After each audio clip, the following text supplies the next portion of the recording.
Assalamualaikum warahmatullahi wabarakatuh. Perkenalkan, nama saya Nurmalia Khairunisa Zain, NIM 191900011.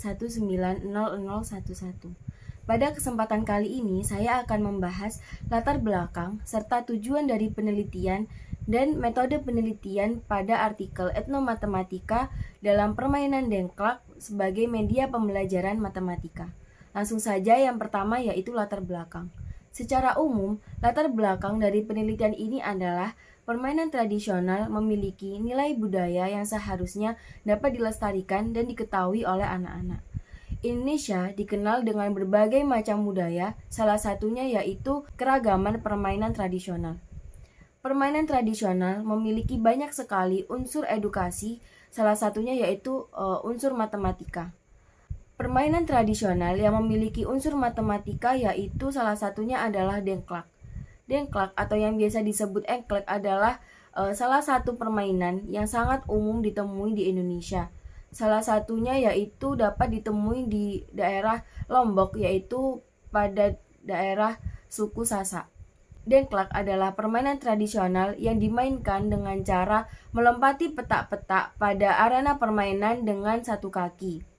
Unsur matematika pada permainan dengklak yaitu terdapat pada arena permainan, kemudian terdapat pada aturan permainan dan juga katuk yang digunakan.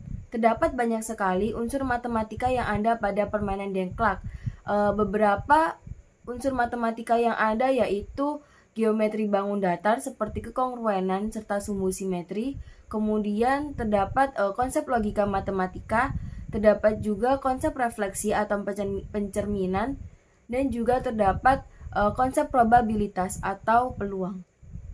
Jadi terdapat banyak sekali unsur matematika yang memang sangat bermanfaat untuk anak-anak. Latar belakang yang berhubungan dengan pembelajaran dari penelitian ini adalah dengan menunjukkan metode drill yang berbantuan dengan permainan dengklak termodifikasi dapat berpengaruh terhadap kemampuan pemecahan masalah matematika pada siswa SMP, kemudian dapat berpengaruh positif terhadap pembelajaran siswa serta keterampilan pada siswa sekolah dasar, serta dapat digunakan sebagai pembelajaran di luar kelas sebagai salah satu bentuk kreativitas dari siswa sekaligus mengenalkan budaya tradisional yang ada di Indonesia. Yang selanjutnya yaitu tujuan dari penelitian. Tujuan penelitian permainan dengklak ini yaitu untuk mengetahui unsur matematika apa saja yang ada pada permainan dengklak, yaitu pada arena permainan, kemudian pada katuk yang digunakan, pada aturan bermain, serta unsur matematika yang ada pada cara bermain permainan dengklak, yang dapat memudahkan peserta didik atau siswa dalam menggunakan media pembelajaran sehingga mereka dapat semakin tertarik dengan pembelajaran matematika. Yang selanjutnya yaitu metode penelitian. Jenis penelitian yang digunakan dalam meneliti permainan dengklak ini yaitu jenis penelitian etnografi dengan pendekatan kualitatif, yaitu dengan cara mendeskripsikan mengenai apa saja unsur-unsur matematika yang ada dalam permainan dengklak. Fokus penelitian pada permainan dengklak ini yaitu difokuskan pada arena permainan dengklak, pada dadu atau katuk, kemudian pada aturan bermain, serta pada pemain dengklak. Teknik pengumpulan data yang digunakan dalam meneliti permainan dengklak ini yaitu dengan cara observasi, kemudian wawancara kepada narasumber, dan yang dilanjutkan dengan catatan lapangan serta dokumentasi. Para narasumber yang diwawancarai adalah satu orang dosen dari pendidikan matematika dan juga satu orang dosen dari seni budaya daerah. Dalam meneliti permainan dengklak ini terdapat 3 subjek penelitian. Yang pertama yaitu dengklak ember, yang kedua yaitu dengklak kasur atau sasor, dan yang ketiga yaitu dengklak kapal. Analisis data yang digunakan dalam penelitian ini yaitu menggunakan analisis data triangulasi, yaitu reduksi data, kemudian penyajian data dan penarikan kesimpulan. Reduksi data yang dimaksud yaitu suatu analisis yang menajamkan, kemudian mengarahkan, serta membuang informasi-informasi yang tidak diperlukan dalam penelitian. Jadi peneliti hanya menggunakan informasi-informasi yang memang mengarah pada tujuan dari penelitian. 3 tahapan penelitian ini yang digunakan oleh peneliti yaitu yang pertama reduksi data. Reduksi data yang dimaksud adalah peneliti mengamati unsur-unsur matematika apa saja yang ada pada permainan dengklak. Beberapa contohnya yaitu unsur geometri, kemudian jaring-jaring kubus, kemudian hubungan antar sudut, serta terdapat konsep refleksi atau pencerminan dan juga konsep peluang. Yang kemudian data-data tersebut disajikan dalam gambar sketsa arena permainan dengklak yang kemudian dijelaskan juga unsur-unsur matematika yang ada di dalamnya. Yang terakhir yaitu setelah melakukan reduksi data dan penyajian data, peneliti melakukan penarikan kesimpulan. Penarikan kesimpulan di sini untuk mengetahui apa saja unsur-unsur matematika yang terdapat pada permainan dengklak, yang lebih tepatnya yaitu pada arena permainan, pada katuk pemain, dan juga pada aturan bermain serta pada pemain itu sendiri. Jadi tahap penelitian yang digunakan oleh peneliti yaitu terfokus pada 3 langkah ini, yaitu reduksi data, penyajian data, dan juga penarikan kesimpulan. Assalamualaikum warahmatullahi wabarakatuh. Nama saya Sinta Salsabila, NIM 1919008. Di sini saya akan menjelaskan tentang hasil penelitian permainan dengklak. Permainan tradisional masyarakat Sasak yang dimainkan oleh anak-anak berumur 7 sampai 15 tahun dan dimainkan oleh 2 orang sampai 5 anak. Memiliki pesan sebagai hiburan dan edukasi, yaitu perjuangan seseorang dalam memperebutkan daerah kekuasaan, membantu pembentukan karakter anak, yaitu melatih fisik dan keseimbangan, melatih konsentrasi dan kecerdasan dengan berhitung, mentaati peraturan, serta bersosialisasi dengan teman-temannya. Unsur matematika yaitu geometri bidang, hubungan antar sudut, jaring-jaring, kekongruenan, refleksi, logika matematika, dan probabilitas. Kemudian langkah-langkah bermain. Yang pertama, membuat area dengklak pada tanah. Dan yang kedua, setiap pemain harus mempunyai katuk. Dan yang ketiga, pemain melakukan home pimpa. Dan yang keempat, pemain urutan pertama meletakkan katuk pada petakan pertama dan mulai melakukan pijakan dari petakan kedua. Dan yang kelima, pemain pertama melanjutkan pijakannya sampai petakan terakhir dan kembali lagi mengambil katuknya keluar area bermain. Hal tersebut dilakukan secara terus-menerus sampai semua petakan sudah pernah diisi oleh katuk pemain yang mempunyai giliran. Yang keenam, pergantian pemain urutan kedua ketika pemain urutan pertama melakukan kesalahan. Dan yang ketujuh, pemain urutan kedua melakukan langkah-langkah seperti pemain urutan pertama. Kedelapan, setelah semua petakan diisi oleh katuk pemain, maka pemain diberi kesempatan untuk mencari daerah kekuasaan. Dan yang kesembilan, untuk mencari daerah kekuasaan, pemain membelakangi arena bermain kemudian melemparkan katuknya ke daerah kekuasaannya. Dan yang kesembilan, daerah kekuasaan. Dan yang ke-10, daerah kekuasaan yang dimenangkan oleh pemain, maka pemain lain tidak boleh menginjak petakan tersebut selama permainan berlangsung. Dan yang ke-11, pemain yang memperoleh daerah kekuasaan dinyatakan menang. Selanjutnya yaitu pembahasan arena permainan. Ada 3 jenis dengklak. Yang pertama dengklak ember, kedua dengklak kasur atau sasar, dan yang ketiga dengklak kapal. Unsur matematikanya yaitu membentuk bangun datar persegi, segitiga, setengah lingkaran. Persegi ABCD, diagonal AC dan BD akan membentuk 4 buah segitiga siku-siku sama kaki, dan titik 0 dan titik O adalah penyiku dari keempat segitiga. Segitiga siku-siku, segitiga BOC, siku-siku di O dengan sudut BOC sama dengan 90 derajat. Sudut OBC dengan sudut OCB sama dengan 45 derajat. Dan yang terakhir yaitu konsep hubungan antar sudut.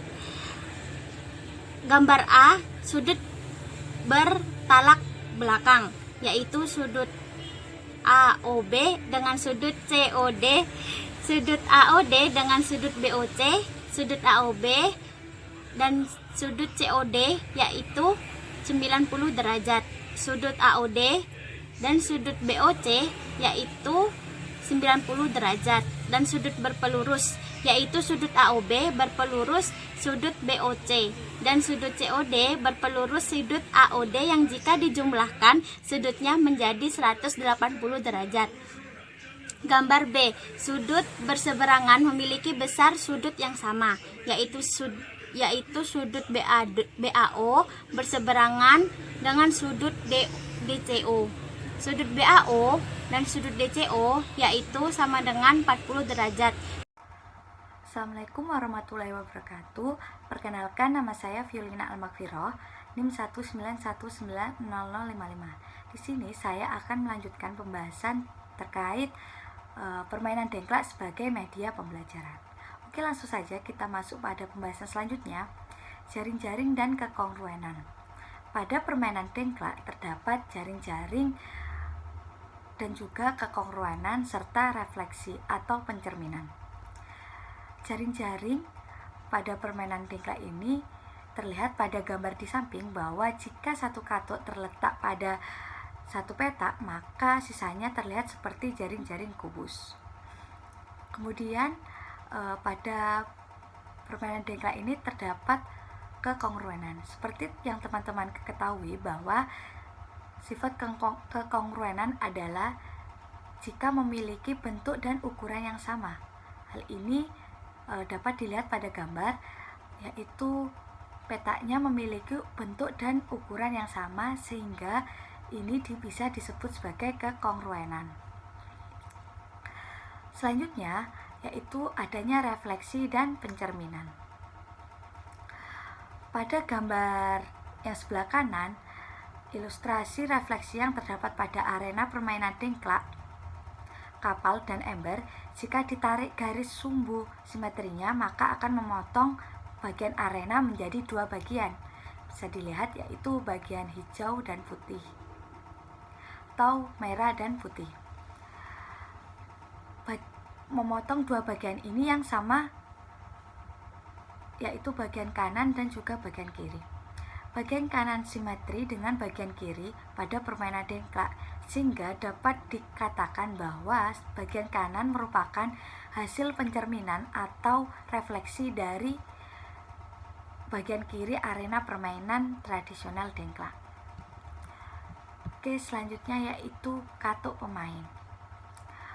Katuk pemain pada permainan dengklak ini yaitu alat untuk bermain yang biasanya dibuat dari pecahan genting atau pecahan keramik.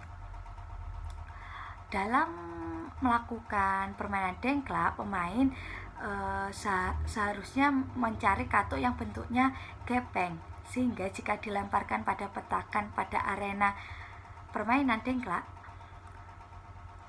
katuk pemain tepat pada sasaran yang akan dituju. Pada permainan dengklak ini, katuk memiliki unsur-unsur geometri, khususnya bangun datar.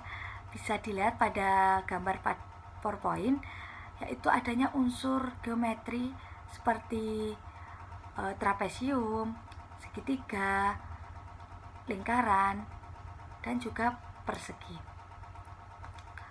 Bentuk katuk ini sebagai bangun datar secara konseptual, yang mana bisa memudahkan siswa dalam memahami pelajaran geometri. Oke, pembahasan selanjutnya yaitu aturan bermain. Aturan bermain pada permainan dengklak ini memiliki unsur logika matematika, yang mana unsur logika matematikanya ini diambil kaidah implikasi untuk menentukan lanjut atau matinya permainan atau menang tidaknya permainan. Misalkan jika premis P ini Fauzi melemparkan katuknya tidak tepat pada petakan yang dituju, dan misalkan Q, Fauzi tidak bisa melanjutkan permainan sehingga digantikan oleh pemain lain.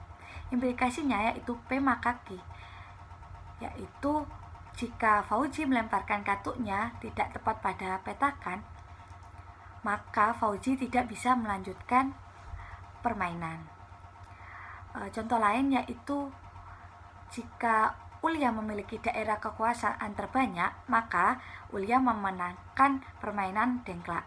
Implikasinya yaitu Q maka R.